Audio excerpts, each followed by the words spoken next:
धीरेन्द्र शास्त्री जी को महाराज को जो ये पाखंडी कह रहे हैं, इनसे बड़े पाखंडी तो ये खुद है। किसी दूसरे के धर्म की किताबों पर क्यों नहीं आलोचना करते?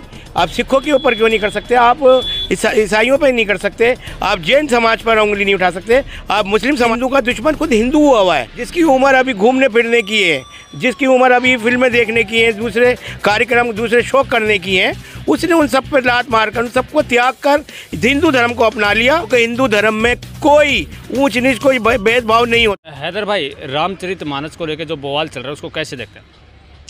देखिए, ये कोई नई कहानी नहीं है। ये रामचरितमानस हो या उससे पहले की किसी भी धर्म की किताब को देख लीजिए, ये विवादों में ही रहती हैं। इनके ऊपर विवाद उठाए जाते हैं, इनके ऊपर टिप्पणियाँ उठाई जाती हैं, इन पर अश्लील बातें की जाती हैं। लेकिन उठाने वाले कौन लोग होते हैं? कोई बाहर के लोग तो नहीं होते हमारे देश के ही लोग हैं। तो ये हमारे देश के लोगों की मानसिकता को क्या होता जा रहा है ये कि ये देश से हटकर पहले लोग देश के बारे में बात करते थे, लोग फौज के बारे में बात करते थे, लोग दूसरे कर्मों के बारे में बात करते थे। लेकिन आज लोगों का ध्यान जो है वो चेंज हो गया है। आज वो एक दूसरे के ऊपर टारगेट कर रहे हैं। रामचरितमानस को कहते हैं कि जी, अभी एक सज्जन ने तो यहाँ तक कह दिया कि होली वाले दिन रामचरितमानस का ही दहा कर दिया जाए, अंतिम संस्कार कर दिया जाए। सज्जन भी नहीं, विधायक हैं। तो देखिए, अगर विधायक जिसको सत्ता में लाने के लिए हम लोगों का वोट आता है काम, वो लोग अगर ऐसी बात करेंगे तो आम जनता के ऊपर इसका क्या असर पड़ेगा, ये इन विधायकों को देखना चाहिए। रामचरितमानस कोई छोटी मोटी किताब नहीं है, धर्म से बड़ी जुड़ी किताब है और ये धर्म को दर्शाती है। लेकिन आज मैं कहना चाहता हूँ उन हिंदू भाइयों से, उन सनातनियों से जो कहते हैं कि हम हिंदुस्तान को हिंदू राष्ट्र बनाएंगे, लेकिन ऐसे लोगों को मुंह तोड़ जवाब देने के लिए कोई भी हिंदू पक्ष, कोई हिंदू पार्टी, कोई हिंदू संगठन या कोई हिंदू व्यक्ति इनके लिए कोई टिप्पणी नहीं करता, कोई आवाज़ नहीं उठाता, कोई सड़कों पर नहीं आता। आप इस्लाम के बारे में कुछ बोल के तो देखो, आप इस्लाम की किसी किताब के बारे में कुछ गलत सलत बोल के तो देखो। लोग कारोबार छोड़ते हैं, दीन दुनिया छोड़ देते हैं और उसको बचाने के लिए सड़कों पर उतर आते हैं। लेकिन आज मतलब आप अपने ही समाज के लोगों के प्रति हिंदुओं को भड़काना चाहते हैं? नहीं, ये भड़काने वाली बात नहीं है। ये देखिए, आज हिंदुस्तान में हिंदू मुसलमान सिख ईसाई चारों का देश है। ये चारों, आज आप किसी दूसरे के धर्म की किताबों पर क्यों नहीं आलोचना करते? आप सिखों के ऊपर क्यों नहीं कर सकते? आप ईसाइयों पर नहीं कर सकते? आप जैन समाज पर उंगली नहीं उठा सकते? आप मुस्लिम समाज पर नहीं। लेकिन आज देखिए, एक कहावत है कि कुत्ते का बेरी कुत्ता। तो आज हिंदू का दुश्मन खुद हिंदू हुआ है। मैं क्या कहना चाहता हूँ हिंदू भाइयों से कि एक प्लेटफॉर्म पर आना पड़ेगा। अगर आपने इन चीज़ों को रोकना है, आपने हिंदुस्तान को हिंदू राष्ट्र बनाना है, सनातन धर्म बनाना है। आज देखिए, इस काम के लिए कितने बड़े बड़े महान थी। देखिए, आज धीरेन्द्र शास्त्री जैसे महान ही, देखिए जिनकी उम्र अभी खेलने खाने की है। पाखंडी है कह रहे हैं? नहीं, पाखंडी नहीं है, वो सच्चा बंदा है, वो सच्ची बातें कर रहा है, इसलिए उसे पाखंडी कहा जा रहा है। देखिए, जिसकी उम्र 27, 25 या 30 के बीच में, 25 प्लस जिसकी एज है, जिसकी उम्र अभी घूमने फिरने की है, जिसकी उम्र अभी फिल्में देखने की है, दूसरे कार्यक्रम दूसरे शौक करने की हैं, उसने उन सब पर लात मारकर उन सबको त्याग कर हिंदू धर्म को अपना लिया। और देखिए, कितना महान व्यक्ति मैं कह सकता हूँ एज ए मुसलमान होकर कि हमें ऐसे ही लोगों की ज़रूरत है।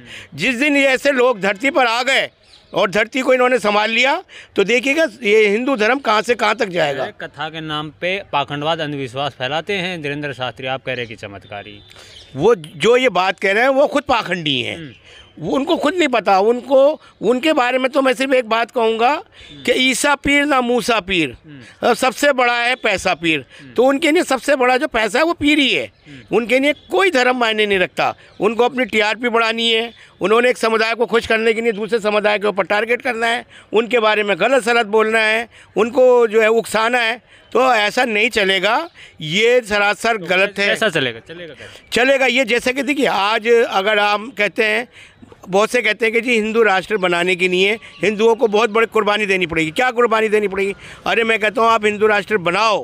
हिंदू राष्ट्र बनेगा तो मुसलमान और इस देश में सुरक्षित होगा, मुसलमान के घरों की औरतें सुरक्षित होंगी, क्योंकि हिंदू धर्म में कोई ऊंच नीच कोई भेदभाव नहीं होता। यहाँ पर सिर्फ को कहते हैं सबका साथ सबका विकास, ये इन सबको लेकर चलते हैं ये लोग। मुस्लिम हो के हिंदू राष्ट्र का पक्ष कर रहे हैं, फतवे जारी हो जाएंगे आपके ऊपर। देखिए बात फतवों की नहीं है, बात है सच्चाई की। देखिए आज देश में आप किधर भी कहीं नज़र उठा के देख लीजिए, आपको हर जगह इस्लामिक कंट्री मिलेगी, आपको हर जगह ईसाई कंट्री मिलेगी, आपको कहीं भी दूसरी कंट्रियों में मिल जाएंगी, लेकिन हिंदू कंट्री एक ही है हिंदुस्तान, या इसके बाद अगर है तो वो नेपाल है। देखिए अभी नेपाल से जो शिलाएँ आई हैं वो कितनी अपने आप में एक चमत्कारी है, कितनी बड़ी बात है कि नेपाल से जो शिलाएँ आई हैं वो लगाई जा रही है, लेकिन फिर भी हमारे देश का हिंदू जो है वो पता नहीं किस नींद में खोया हुआ है, कहाँ खोया है, कुछ नहीं पता चल रहा कि धर्म इनका कहाँ जा रहा है। कोई भी अपशब्द बोलता है और ये लोग सुनते हैं, दो गंदी बात कहते हैं। ये स्वामी प्रसाद मौर्य जिन्होंने बयान दिया है कि रामचरितमानस को जला देना चाहिए, फाड़ देना चाहिए, और उसके बाद जलाया भी गया है लखनऊ में। इनका बायकॉट करना चाहिए। इनके घरों के बाहर जो है, इनके घरों में जाने वाली चीज़ें, इनके घरों में काम करने वाली महिलाएं जो भी जाती हैं, इनके घरों में जो राशन जाता है, जिन दुकानदारों से सौदा जाता है, सब कर दें बंद, कोई नहीं दे इनको सामान, कुछ भी ना दे, इनका बायकॉट करें। मारे पीटे नहीं, मारे पीटने से का इलाज कोई नहीं है भाई। अगर हम मारेंगे तो पुलिस हमें पकड़ के ले जाएगी कि जी आपने एक जो है कानून को अपने हाथ में लिया। तो इनके साथ जो है ना ऐसा कुछ ना किया जाए, इनका बायकॉट किया जाए, खाने पीने से इनसे मिला बायकॉट कर देंगे। अखिलेश यादव के बड़े चाहते नेता हैं स्वामी प्रसाद मौर्य। देखो जी, धर्म से बड़ा कोई चाहता नहीं है, धर्म सबसे बड़ा है, सर्वोपरि है हमारा देश, और उसके बाद है हमारा धर्म। अगर हमारा धर्म अगर हम बचाएंगे तो ऐसे तो हम कितने पैदा कर देंगे। अब ये अपने आप में पाखंडी लोग हैं ये लोग, ये अपने आप को ये जो बिहार के जो शिक्षा मंत्री थे पहले, बिहार, अब देखिए शिक्षा मंत्री होकर जिन्होंने जो शिक्षा का मतलब होता है, शिक्षा का मंदिर, जहाँ बच्चे जाते हैं, अच्छे बुरे में तहजीब पर फ़र्क पता चलता है कि अच्छा क्या है बुरा क्या है, लेकिन ये लोग जो हैं भाई शिक्षा मंत्री हैं तो कुछ सोच समझ के तो बयान दिया होगा ना कि नफरती ग्रंथ है, पढ़ लिख के ही तो दिया होगा, या फिर ऐसे ही बयान दे। तो मतलब इसका मतलब ये है कि ये किताबें गलत हैं, रामचरितमानस जो है गलत है। मैं नहीं मानता, उनका मानना है। नहीं, वो तो पाखंडी आदमी है। ये जिनको जो धीरेन्द्र शास्त्री जी को महाराज को जो ये पाखंडी कह रहे हैं, इनसे बड़े पाखंडी तो ये खुद हैं। ये अपने आप को बढ़ाने चढ़ाने के लिए ये लोग दूसरे धर्मों को टारगेट करते हैं, अब दूसरों को ही नहीं, अपने धर्म तक को नहीं छोड़ते।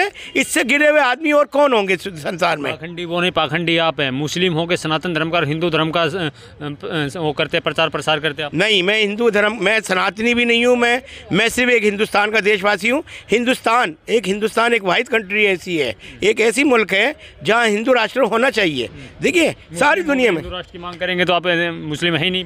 नहीं, मुस्लिम राष्ट्र नहीं, मैं ये कह रहा हूँ कि हिंदू राष्ट्र इसलिए बनेगा कि भाई इसमें हमारी सुरक्षा और बढ़ेगी, हमारी बहन बेटियों की सुरक्षा बढ़ेगी, हमारे ऊपर लोगों की नज़रें रखी जाएंगी। लोग देखेंगे कि हाँ जी देखिए हिंदुस्तान में रहने वाले मुसलमान हैं, कितने अमन शांति से रहते हैं। आज आप बाहर की कंट्रियों में देख लीजिए, आज मुसलमान का गला काट रहा है।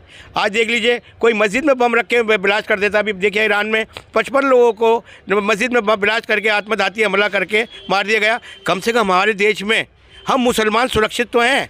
आज हम मुसलमान हैं, हमारी बहन बेटियां बेफिक्र होकर घरों से निकलती हैं और बेफिक्र होकर के घर आ जाती हैं।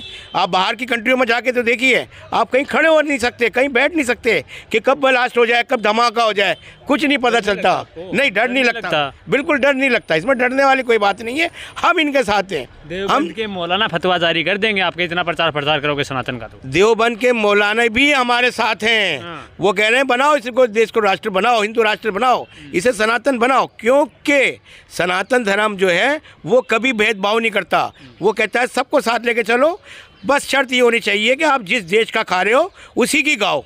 ये नहीं खा यहाँ का रहे हो और गा बाहर का रहे हो, ऐसा नहीं होता। और ना हमारा हिंदू धर्म इसका इजाज़त देता है इस चीज़ की।